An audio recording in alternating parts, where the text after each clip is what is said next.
Bonsoir frères et sœurs, ou le bonjour selon l'heure à laquelle vous me recevez. Je tiens à vous parler d'un thème crucial pour tout enfant de Jésus-Christ qui a, faut dire, le sens de la responsabilité, surtout en ce qui concerne sa marche spirituelle. Parce que on ne blague pas avec la spiritualité. On ne blague pas avec les choses spirituelles. Et aujourd'hui, nous constatons qu'il y a une prolifération des églises, une prolifération des pasteurs. Il faut même parler de l'infestation des pasteurs. Chacun se met debout pour se dire que Jésus l'a envoyé. Alors, ce thème crucial dont je tiens à vous partager, c'est qui est celui-là qu'on appelle l'envoyé de Jésus-Christ, ou comment reconnaître un envoyé de Jésus-Christ. Alors, pour commencer, nous allons prendre le livre de Matthieu, le chapitre 10, le verset 5. Il est écrit « Tels sont les 12 que Jésus envoya après leur avoir donné des recommandations suivantes. N'allez pas vers les païens, n'entrez pas dans les villes des Samaritains, allez plutôt vers les brebis perdues de la maison d'Israël.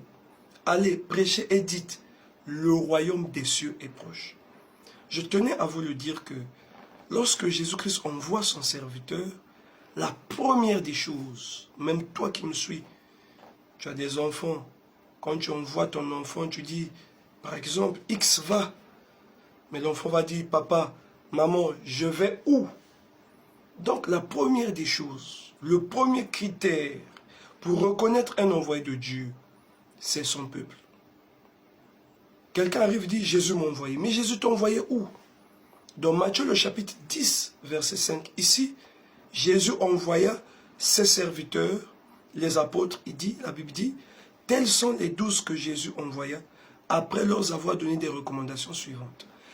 N'allez pas vers les païens, n'entrez pas dans les villes des Samaritains, allez plutôt vers les brebis perdues de la maison d'Israël. Donc Jésus circonscrit, définit le lieu où il envoie les 12 apôtres. Il leur a dit, n'allez pas vers les païens, n'entrez pas dans les villes des Samaritains, mais allez plutôt vers les brebis perdues de la maison d'Israël.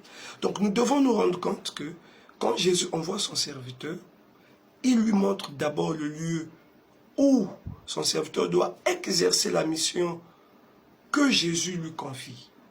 Et donc j'appelle ça l'endroit, le lieu où Jésus t'envoie. Tu te dis pasteur, tu te dis envoyé de Jésus-Christ, tu viens faire la révolution, tu dis je viens prêcher aux captifs, tu dis je viens. Mais attention, le peuple vers lequel Jésus t'a envoyé, c'est quel peuple? Là se trouve la première question. Deuxièmement, Jésus dit, allez prêcher et dites, le royaume des cieux est proche. Allez prêcher et dites, le royaume des cieux est proche. Donc, chaque prédication a un but et chaque prédication concerne un peuple. Après avoir dit aux apôtres, n'allez pas vers les païens, n'entrez pas dans les villes des Samaritains, il leur dit, allez vers des brebis perdues de la maison d'Israël, allez prêcher et dites, le royaume des cieux est proche. Donc, le royaume des cieux est proche est la prédication réservé ou bien donné aux brebis perdues de la maison d'Israël que les apôtres devaient annoncer là-bas. Où? En Israël, vers les brebis perdues de la maison d'Israël. Nous pouvons prendre l'exemple de l'apôtre Paul.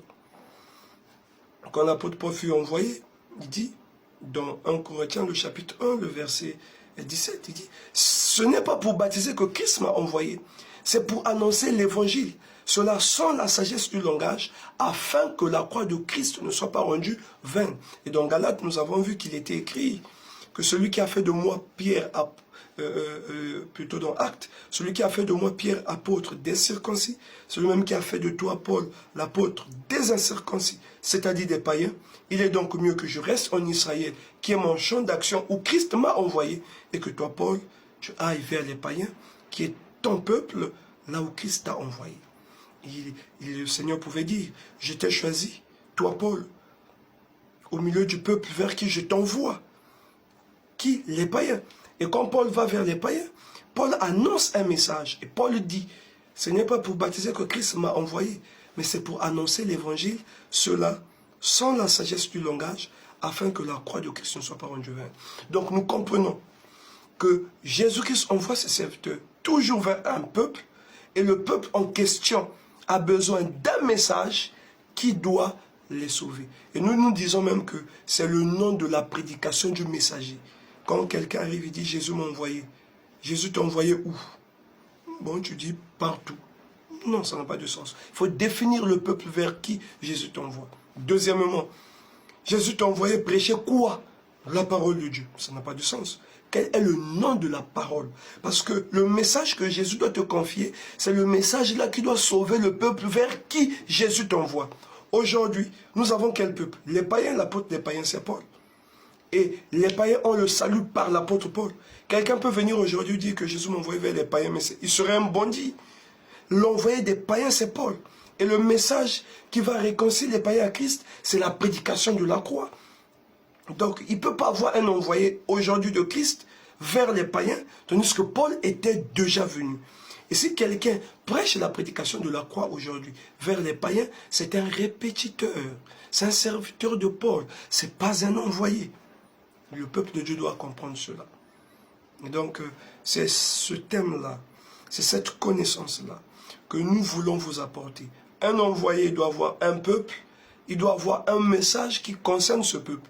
Un envoyé de Dieu n'est pas envoyé partout, mais vers un peuple défini. Et le peuple-là a besoin d'un message. Et c'est ce message-là qui doit sauver ce peuple-là, sinon déplacer ce peuple-là d'un point A à un point B, qui doit réconcilier ce peuple-là à Dieu. Voilà, bien-aimés, le sujet sur lequel nous devrions ensemble plonger pour que nous puissions avoir les critères, les aptitudes de reconnaître ou de détecter les faux pasteurs, les faux apôtres, parce qu'en notre temps, ils sont nombreux. Merci.